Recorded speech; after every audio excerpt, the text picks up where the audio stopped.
Donc,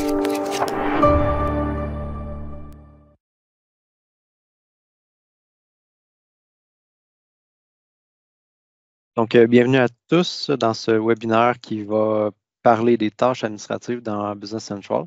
On a deux sections dans la formation aujourd'hui. Je vais parler premièrement de ce qui se trouve dans l'outil d'administration de Business Central, donc l'écran de gestion des environnements.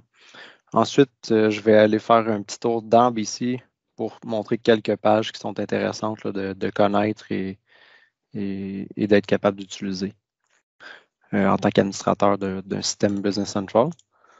Tout au long de la formation, si jamais vous avez des questions, n'hésitez pas à soit lever la main ou soit vous démuter et poser la question, il n'y a pas de problème. Je suis là pour ça. Donc, allons-y. Donc, l'agenda aujourd'hui, l'introduction que je viens de faire, l'objectif de la formation, la section admin, une section dans BC et le retour sur les objectifs. Donc, Samuel Champoux, spécialiste BC, dans l'équipe succès client. La plupart, vous me connaissez déjà, donc ça va bien de ce côté-là. Le but de la formation, c'est de prendre conscience des possibilités administratives de BC. Je sais qu'il y a beaucoup de choses là-dedans que souvent, c'est nous qui faisons au début.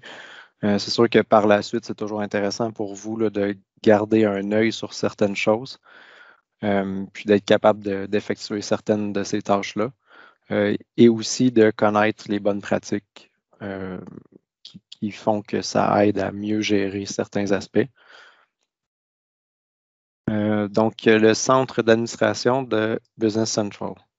Donc, si je vais dans mon Business Central, quand on est dans BC, on a la petite roulette ici, puis on a dans la dernière option, on a Admin Center.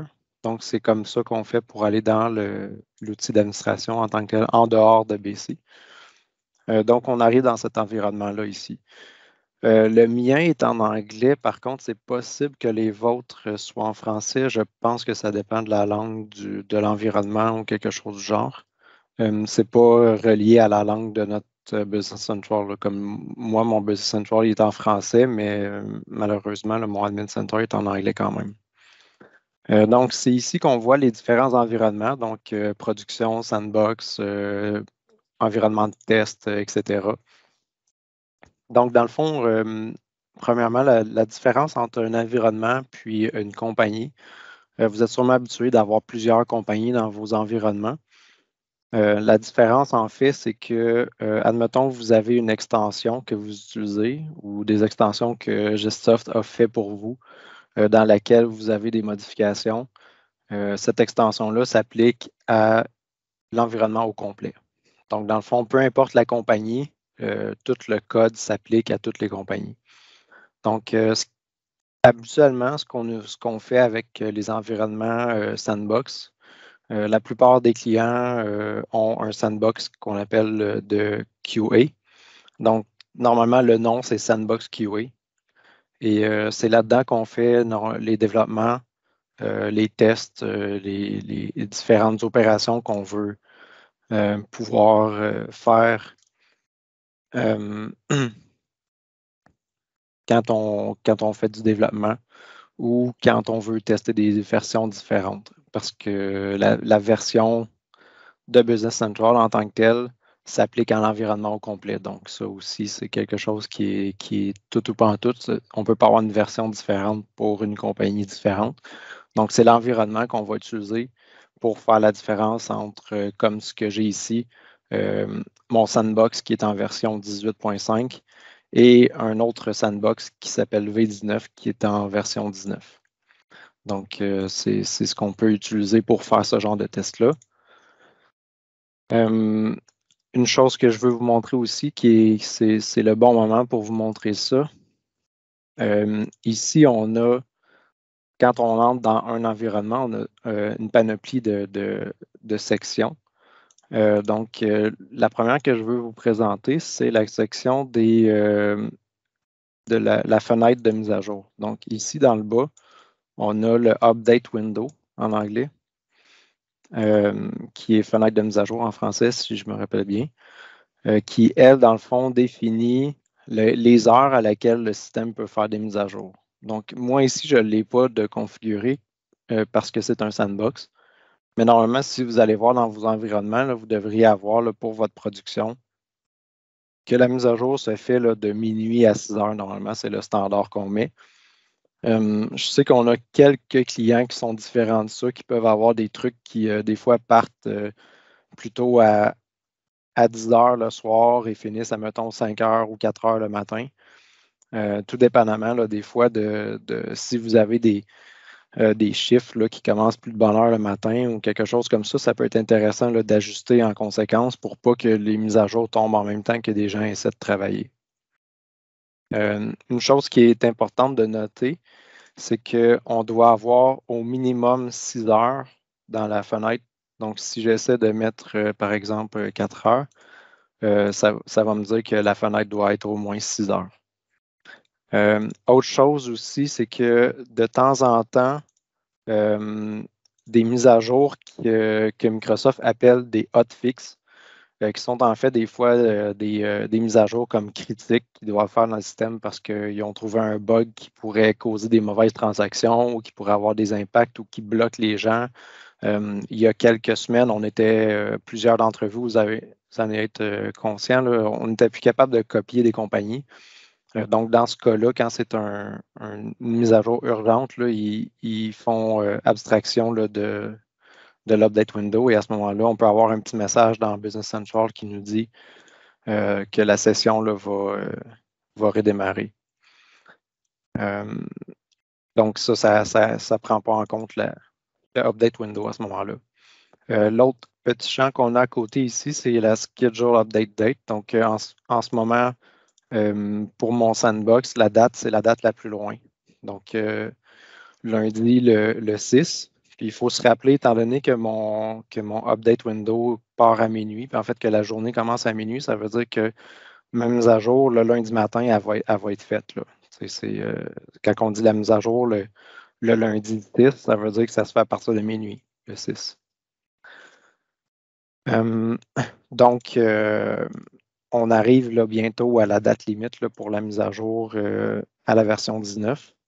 Ce qui arrive, c'est que quand on a la mise à jour, souvent, si on est à la dernière date, Microsoft, tout le monde est sur la même date et il y a comme une limite de nombre de personnes qui peuvent faire la mise à jour en même temps. Donc, ce qui arrive à ce moment-là, c'est qu'il y a certains environnements choisis. Je ne sais pas s'il y a une logique derrière ce choix-là, mais ça semble habituellement être plus une question de hasard, qui fait que certaines personnes vont avoir la mise à jour et d'autres ne l'auront pas. Ceux qui n'auront pas été choisis vont être remis à la semaine d'après automatiquement. Par contre, il est possible d'aller modifier la date manuellement et de le faire réessayer chaque jour si on veut vraiment avoir la mise à jour le plus vite possible. Sinon, on peut tout simplement attendre qu'éventuellement ça finisse par passer. Ça peut prendre 1, 2 ou 3 semaines. Puis à ce moment-là, la mise à jour va finir par passer éventuellement. Donc, une autre chose reliée un peu aux mises à jour, c'est que juste en dessous ici, on a les Notification Recipients, donc les personnes qui reçoivent les notifications. Par défaut, nous, chez Gestsoft, on met toujours l'adresse de support de Gestsoft, comme ça on est au courant de tout ce qui se passe dans vos environnements. Vous pouvez vous ajouter vous-même si vous voulez être au courant de quand est-ce que les mises à jour sont disponibles, quand est-ce qu'ils sont activés, quand est-ce que les mises à jour passent ou passent pas, quand est-ce qu'une mise à jour est planifiée. Sauf que c'est sûr que on reçoit quand même les notifications pour chacun des environnements. Donc, si vous avez une production et 3 sandbox, vous risquez de recevoir là, la mise à jour est disponible puis le recevoir 4 fois. Donc, des fois, ça fait un peu de spam. Là, fait que c'est souvent les gens décident de ne pas recevoir ces notifications-là, mais bon, ça dépend de comment vous voulez, comment vous gérez vos courriels. Donc, dans le fond, je fais juste faire ajouter. J'écris mon nom, ça c'est Samuel. J'écris mon courriel et je fais sauvegarder. Et là, ça veut dire qu'à toutes les fois que je vais changer une date ou qu'une mise à jour va se faire sur mon environnement, je vais recevoir la notification. Autre chose qui est intéressante dans notre environnement, c'est possible d'aller voir, quand on est dans notre environnement, les sessions qui sont ouvertes. Donc, si quelqu'un est entré dans le système, comme ici, j'ai une fenêtre d'ouverte dans le système. Donc, je vois ici que c'est admin, c'est mon user. Ma session est ouverte depuis 20 minutes. Puis on peut même faire Show Session Details si jamais j'étais en train de faire une opération qui prend beaucoup de temps. Exemple, je suis en train de, je sais pas moi, générer un gros lot d'inventaire, mettons, quelque chose du genre, ben, on verrait que l'opération est en cours, puis combien de temps que ça fait que l'opération est en cours. Ça peut arriver des fois, dans des très, très rares occasions, qu'une session là, tourne en rond puis aboutit jamais. À ce moment-là, on peut venir ici puis faire cancel sur la session, ce qui va la fermer de force. Donc, c'est arrivé quelques fois dans le passé là, chez des clients qui ont beaucoup de transactions en même temps, que des fois, les transactions, ils ont eu des problèmes ou quelque chose s'est passé, puis la transaction est comme partie d'une loupe infinie. Et que ça ralentissait tout le reste des gens qui travaillaient dans l'environnement. Donc, quand on s'est rendu compte que ça faisait plus qu'une demi-heure que la session était barrée sur une opération, ben on l'a fermé puis ça a réglé le problème. Autre chose qui est intéressante, c'est qu'à partir de cette fenêtre-là ici, on peut redémarrer carrément l'environnement. Donc, si jamais il y a un problème extrême ou quoi que ce soit, on peut redémarrer. C'est vraiment rare qu'on a besoin de faire ça, là, honnêtement.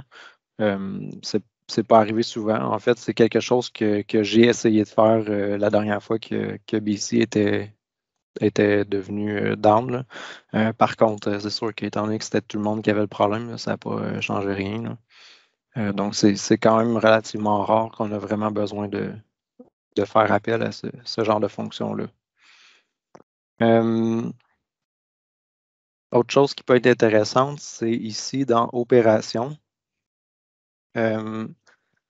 Si j'avais fait des opérations comme copier l'environnement, effacer un environnement, etc., on le verrait ici. Donc, on peut voir qui a fait quoi comme opération. Je ne sais pas si je suis capable de reculer assez loin pour voir quelque chose. OK. On voit ici des opérations où j'ai effacé des environnements. J'ai effacé même mon environnement de production parce que je ne l'utilisais pas dans mon trial. Donc, on voit que par qui ça a été fait, quelle opération, sur quel environnement, à quelle date, combien de temps ça a pris.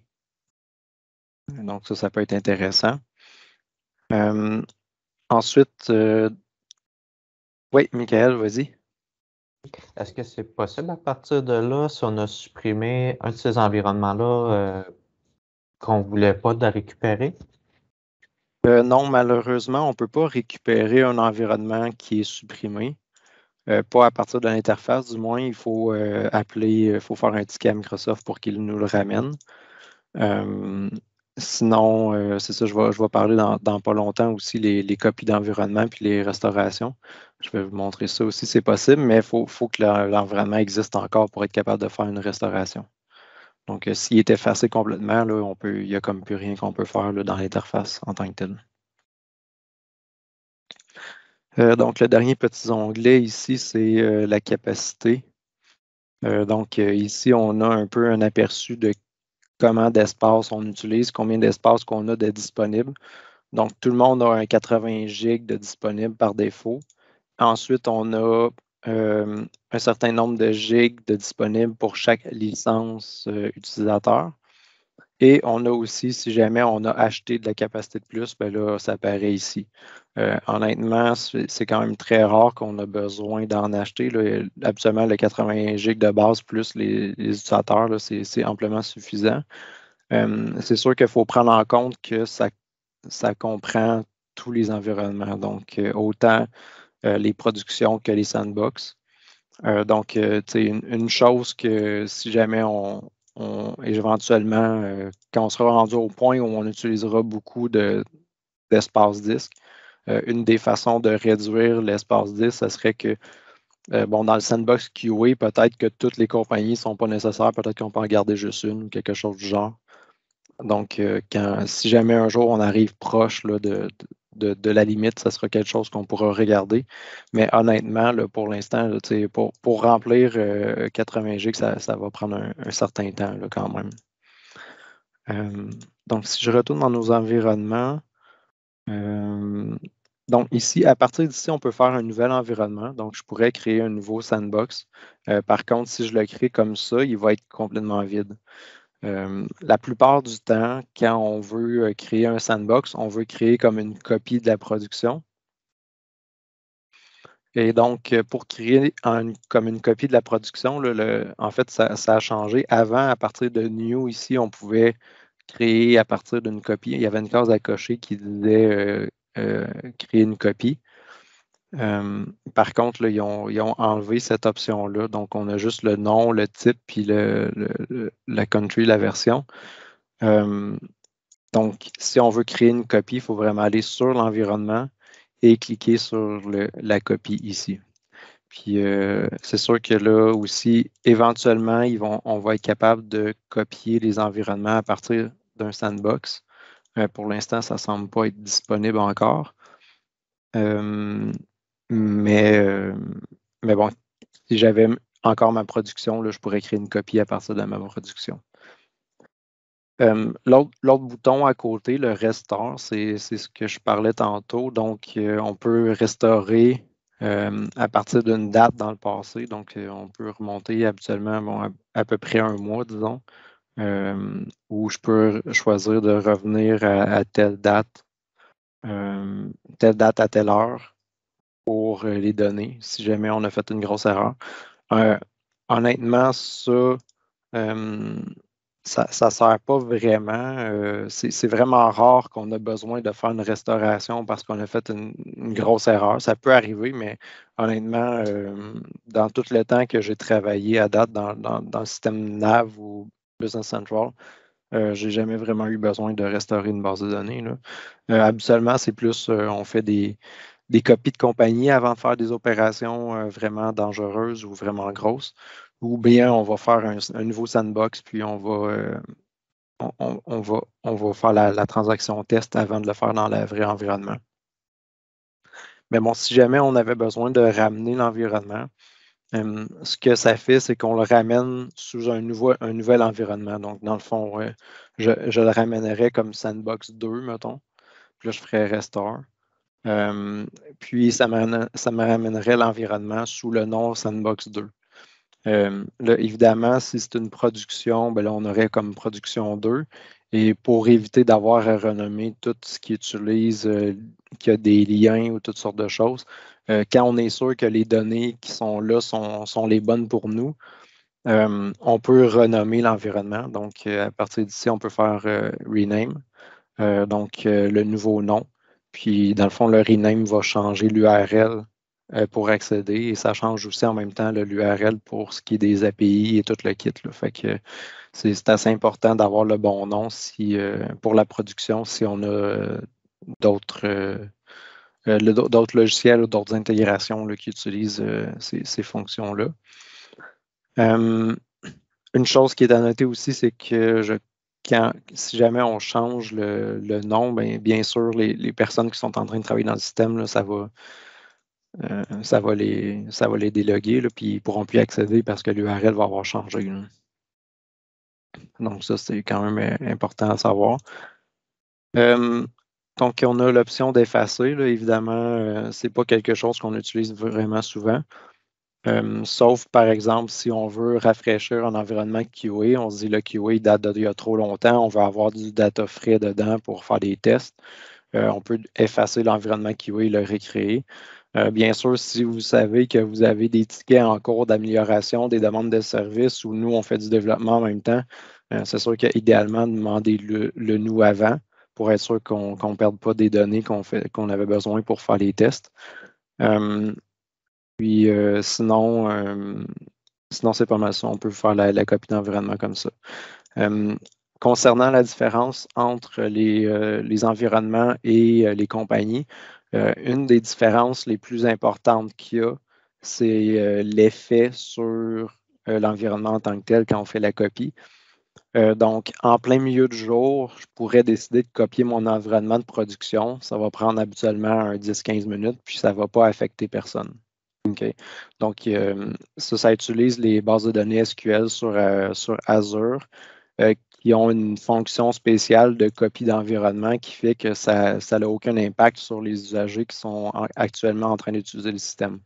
Par contre, si je vais dans Business Central puis que là, je fais une copie de compagnie, la copie de compagnie, elle, va affecter les usagers parce qu'elle va barrer toutes sortes de tables en faisant la copie.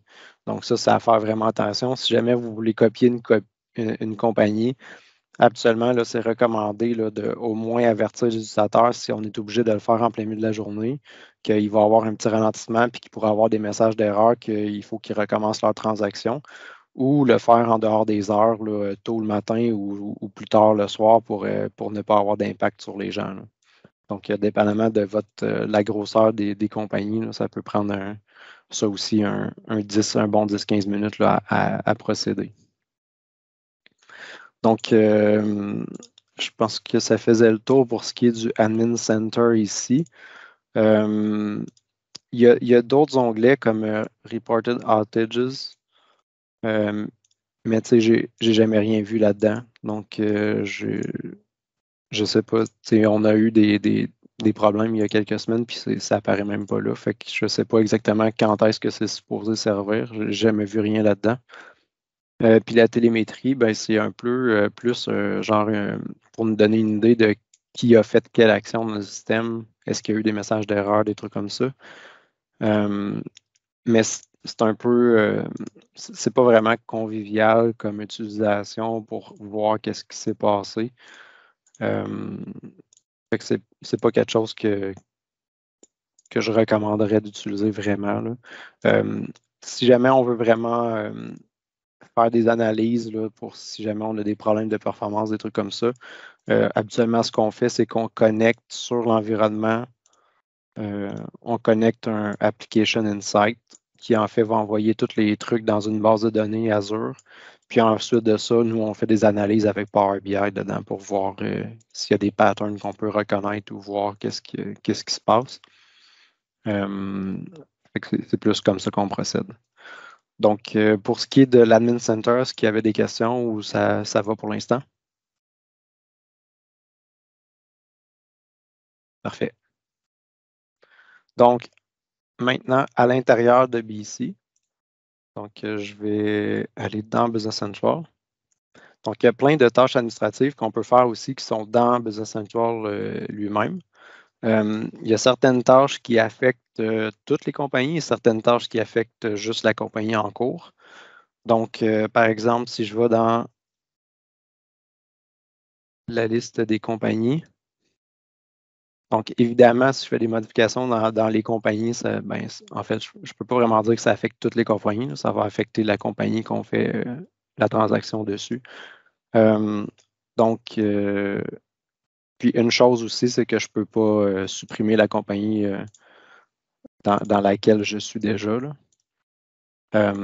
Donc, si vous êtes branché sur la compagnie de production, il ne vous laissera pas supprimer la compagnie pendant que vous êtes connecté dessus. Donc, ce qui est quand même une pas pire protection. Donc, on peut ici, dans Processus, copier la compagnie. Donc, il y a aussi le petit avertissement là, qui dit que ça peut avoir des effets. Donc, il vous demande de consentir à ces effets-là qu'il peut y avoir. Pour ce qui est du nom de la compagnie, bon, habituellement, la bonne pratique, c'est de mettre une date, puis nos initiales. Comme ça, on sait qui l'a créé, à quelle date. C'est plus facile de revenir après quand on veut faire du ménage, savoir qui l'a créé quand. Sinon, pour ceux qui ont GoGestisoft, bientôt, dans la prochaine version, on va avoir des colonnes de plus qui vont s'ajouter pour la date et la personne qui a créé la compagnie. Donc, ça va nous aider là, à faire un peu de ménage. C'est basé sur les champs systèmes là, qui existent déjà, qui disent qui a créé la compagnie à quelle date. Là. Donc, ça, pour ceux qui ont GoGestSoft, là, ça va apparaître dans la prochaine version. Ce qui va être intéressant là, pour faire du ménage un peu dans les compagnies. Parce que c'est sûr que plus on a de compagnies, plus la base de données est grosse dans l'environnement, plus il y a des risques d'avoir des effets de performance. Donc, c'est quand même important de temps en temps d'aller voir est-ce qu'on a trop de compagnies, est-ce qu'il y a des compagnies de tests qu'on a créées, qu'on n'a plus de besoin, qu'on pourrait supprimer. Donc, ça peut être une chose à vérifier. L'autre chose, c'est que quand on copie une compagnie, ça va copier aussi le badge de la compagnie. Donc, si on va dans la roulette ici, puis que je fais information de compagnie, j'ai le badge ici. Donc, habituellement, on est personnalisé. On va avoir, mettons, prod, puis ça va être en rouge. Ben, souvent, si je copie une compagnie de prod pour faire un test, ben, je vais m'assurer de venir le changer ici, écrire test. Puis, habituellement, moi, je le mets bleu clair, là, comme ça ici. Donc, on a notre prod qui affiche un onglet rouge, puis bon, ben, les copies de compagnie qu'on fait, ils peuvent afficher un truc bleu de test. Ça nous donne une meilleure idée là, de quand on fait des transactions, est-ce qu'on est dans la vraie compagnie ou est-ce qu'on est dans une copie de compagnie? Donc, si on laisse le truc rouge, ben comme on s'habitue à avoir du rouge, puis on ne se rend pas compte qu'on est en train de faire des tests dans la vraie compagnie. Donc, ça, c'est quand même important. Ensuite, gestion des fonctionnalités. J'avais fait un webinaire spécifique là-dessus, mais étant donné que c'est un genre d'overview de toutes les fonctions d'administration, je trouve intéressant de vous le remontrer. Donc, dans la gestion des fonctionnalités, on a la liste des fonctions qu'on peut activer dans le système qui sont prêtes, mais qui ne sont pas activées par défaut. On a aussi la date à laquelle la fonction va être activée par défaut. Donc, la plupart là, devraient déjà avoir les nouvelles fonctionnalités de messagerie. Donc, donc ça, normalement, on l'active toujours parce que ça nous donne une meilleure visibilité des courriels qui sont envoyés puis une meilleure façon de gérer les adresses qui servent pour faire l'envoi de courriel. On va d'ailleurs les voir tantôt, là, on va y passer juste après. Dans la version 19, ils ont ajouté le fait que quand on fait un point sur le pavé numérique, si on est en français dans l'interface, ça va faire une virgule. Parce qu'avant, c'était un problème. Si on était en français Canada, quand on rentrait des chiffres, ça faisait un point et là, ça faisait une erreur parce qu'il n'acceptait pas le point. Donc, ils ont fait une petite mise à jour pour ça, puis il faut aller l'activer. Je ne sais pas pourquoi ils ont décidé que ça devait être une fonctionnalité qu'on doit activer, mais donc on doit l'activer ici en venant mettre tous les utilisateurs pour activer cette fonction-là. Ce qui ici s'applique à toutes les compagnies. Donc, quand on active une fonctionnalité, on l'active pour l'environnement au complet, sauf certaines activations comme la nouvelle tarification des ventes qui, elle, quand on l'active, ça prend une mise à jour des données parce qu'il va transférer les anciennes listes de prix vers la nouvelle structure pour les listes de prix. Donc ça, il faut aller faire la mise à jour des données dans chaque compagnie individuellement qu'on veut activer la fonctionnalité. C'est vraiment ça pour la gestion des fonctionnalités. Puis, si je vais ici, ensuite j'avais messagerie. Donc, compte de messagerie. Donc, gestion des comptes de messagerie. Donc, c'est ici qu'on peut avoir nos différents comptes pour envoyer des courriels.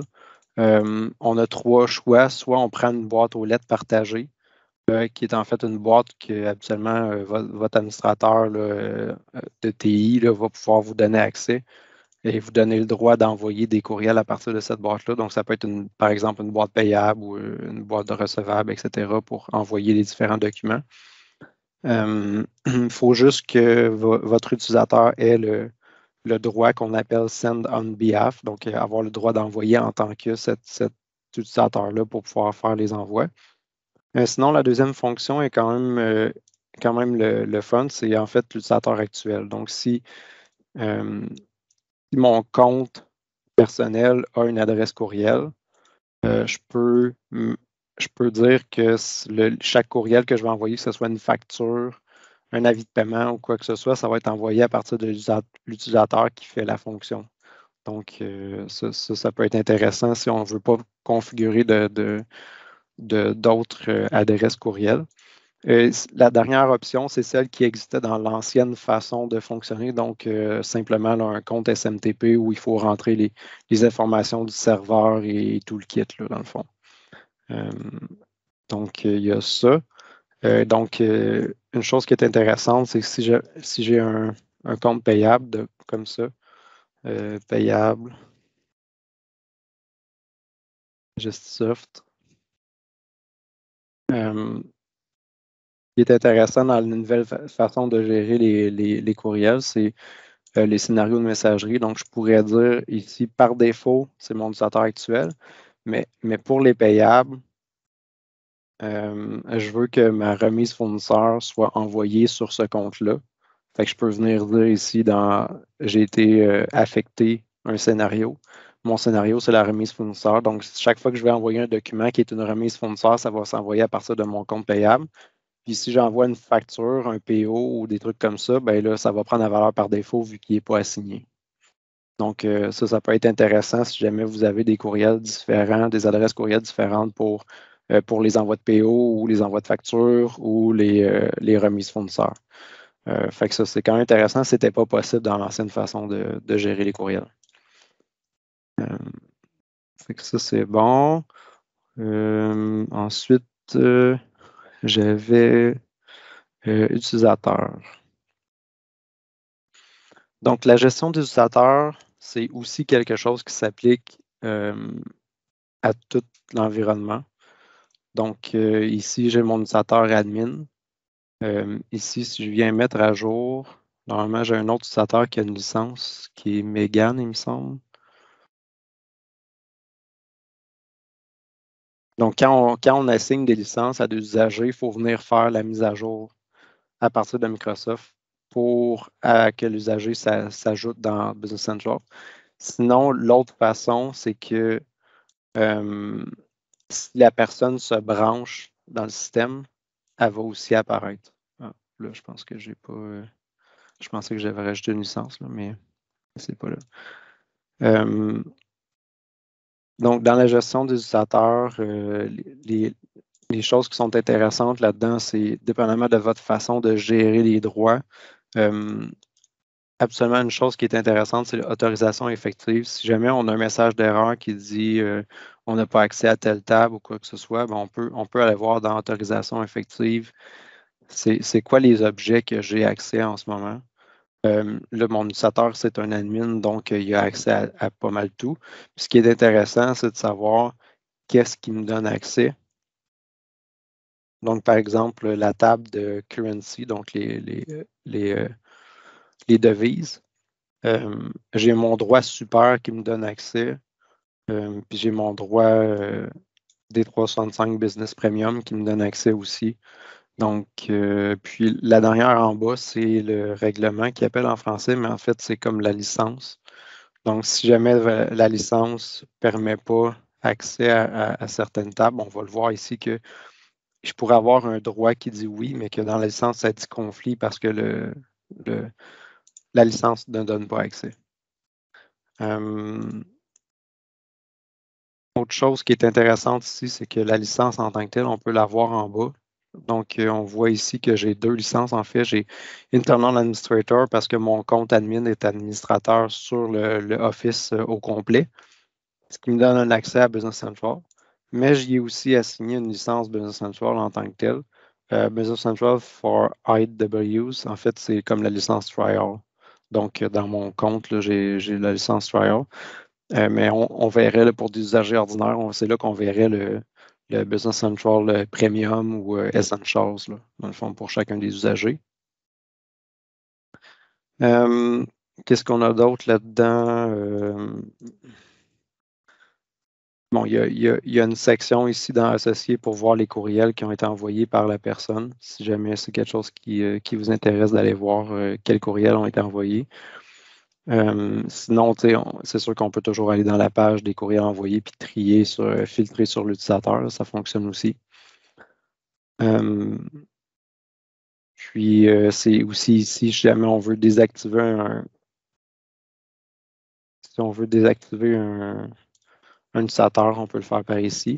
Il faut juste savoir que normalement, pour désactiver un utilisateur, on va il faut aussi le faire sur Office parce que si j'ai une licence, ça pourrait réactiver mon compte. Donc, dans le fond, si on veut désactiver quelqu'un, si on le fait ici, l'effet va être instantané. Parce que la licence sur Office 365 peut prendre un certain temps à s'appliquer. Donc, si vous voulez que quelqu'un ait plus accès au système immédiatement, vous pouvez venir le changer ici. Puis après ça, aller enlever sa licence. Puis d'ici 1 heure ou 2, sa licence va s'enlever, donc il n'y aura plus accès par après.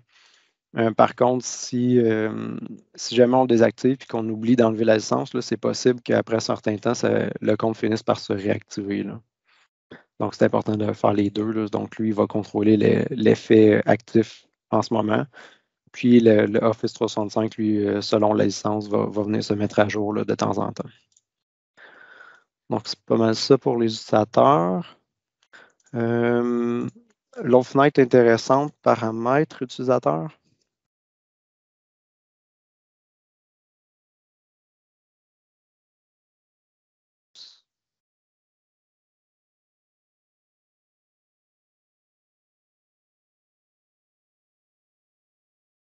Changer le nom.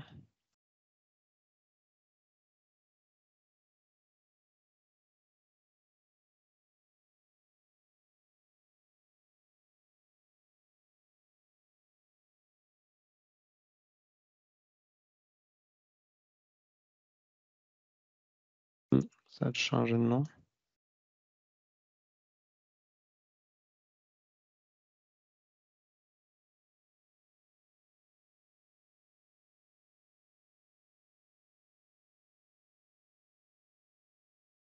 Ouais. Je pense que c'est rendu configuré ça. Non, c'est pas ça. Il y a une page qui nous permet de décider quelle référence client, je pense pas. Ok. Je sais pas trop s'ils l'ont comment qu'ils l'ont mis sur l'usager. Non. Et je sais pas qu'est-ce qu'ils ont fait avec cette fonctionnalité-là que je voulais vous présenter.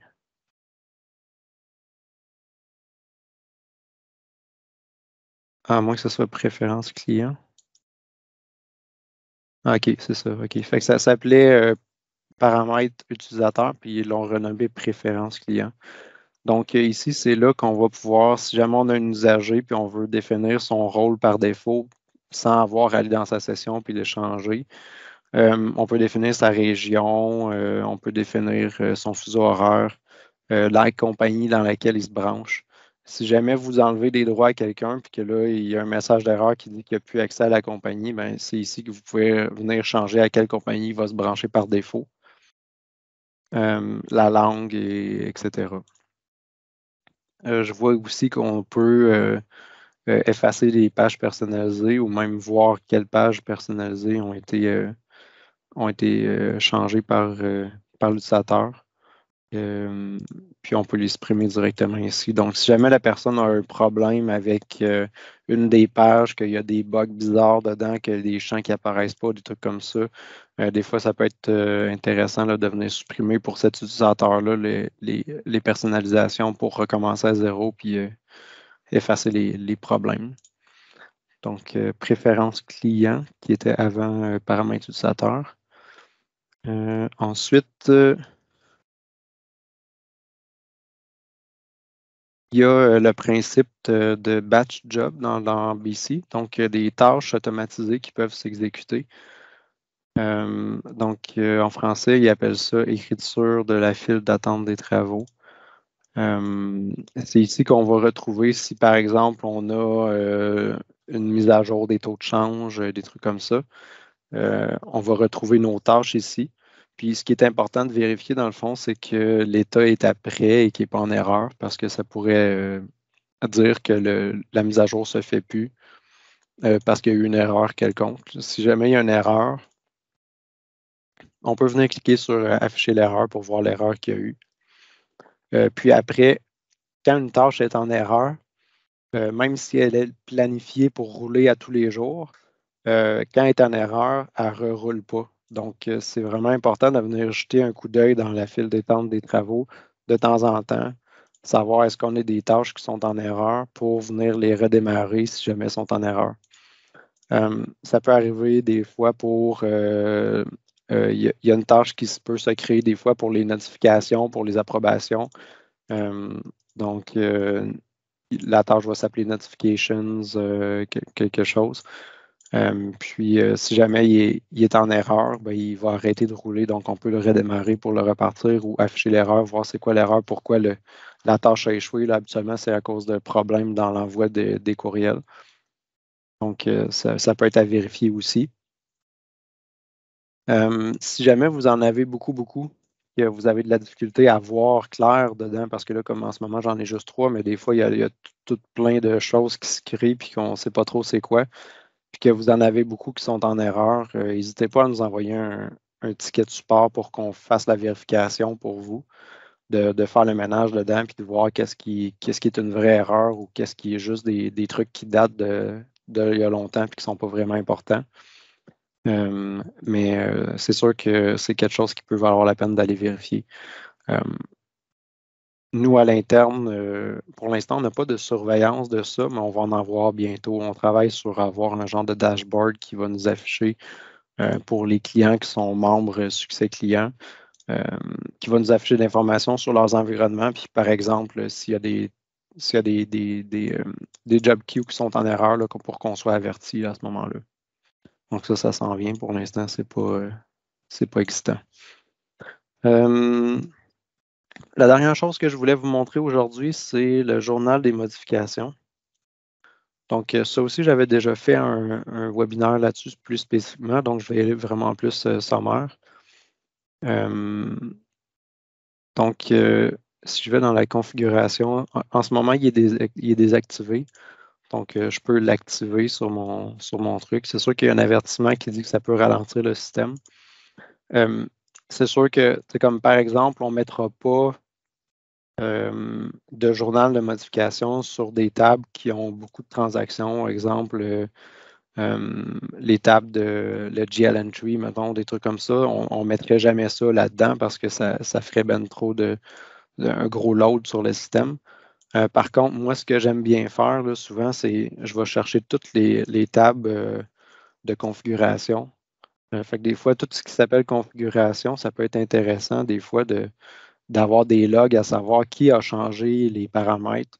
Donc, si, mettons, la configuration des ventes est à recevoir, ben, chaque fois, tous les champs, là, peu importe quel champ est changé, je veux avoir un log de qui l'a changé, à quelle heure, puis de quelle valeur quelle valeur était là et quelle nouvelle valeur a été mise par après. Ou les configurations de report, ça peut être intéressant de l'avoir aussi. Configuration des utilisateurs, on n'a pas besoin de le mettre parce que par défaut, tout ce qui touche aux utilisateurs est logué dans le système. Donc, ça, c'est quelque chose qu'on ne peut pas désactiver. Bon, achat à payer, même chose. Ça peut être intéressant de savoir si quelqu'un a changé ça. Configuration de l'inventaire, ça peut être intéressant. Configuration, rapport de taxe, ça ne sert pas dans notre cas. Donc, toutes sortes de configurations comme ça qui peuvent peut-être être intéressantes. Autre chose, mettons, si je veux avoir les articles. C'est sûr que pour un article en tant que tel, c'est pas recommandé de mettre tous les champs parce qu'un article, chaque transaction qu'on fait dessus, il y a beaucoup de champs qui sont changés. Fait que si on ne veut pas avoir trop de spam dans notre log en tant que tel, On peut faire certains champs puis aller chercher juste les trucs qui sont pertinents pour nous. Donc, est-ce que quelqu'un a changé la description? Est-ce que quelqu'un a changé le numéro de tablette, par exemple? Est-ce que quelqu'un a changé le numéro d'article fournisseur? Ça peut être intéressant de le savoir.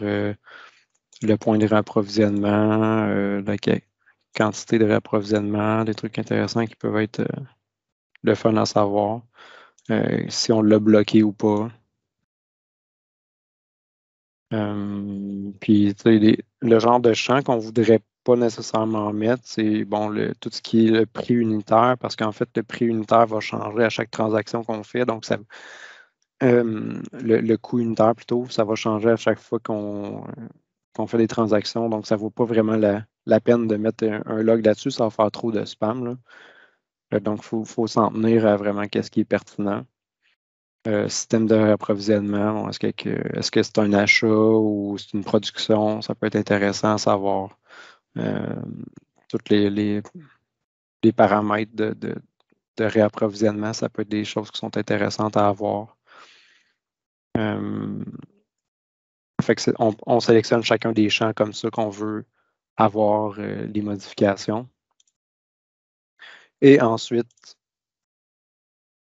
quand on a terminé, il reste juste à aller voir les modifications en tant que telles. Donc, journal des modifications.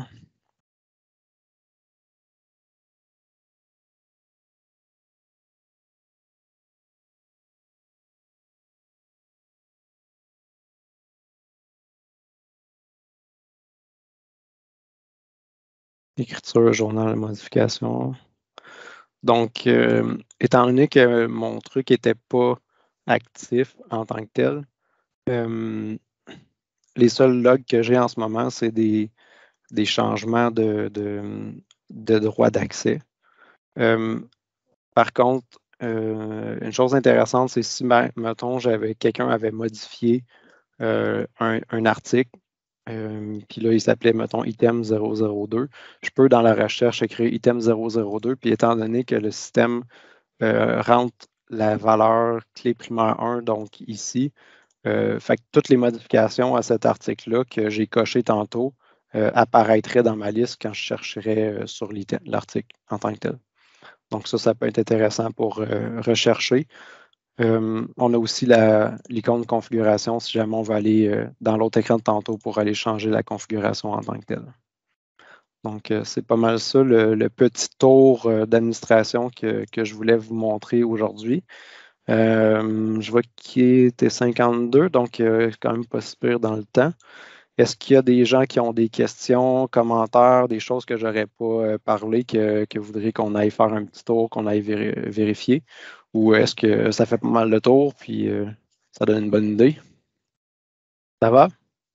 Pour moi, c'est parfait, ça fait le tour. Super. As-tu appris des choses, Michael? Oui, un petit peu avec les journaux, des opérations qui ont été faites, de pouvoir les retracer. C'est vraiment intéressant. Cool. Super. Fait que merci à tous d'avoir été là. J'espère que j'ai atteint les objectifs de la formation et que vous êtes en mesure là, de prendre conscience de certaines possibilités administratives dans Business Central, d'effectuer certaines tâches sans notre aide et de connaître les bonnes pratiques. Donc, merci à tous d'avoir participé.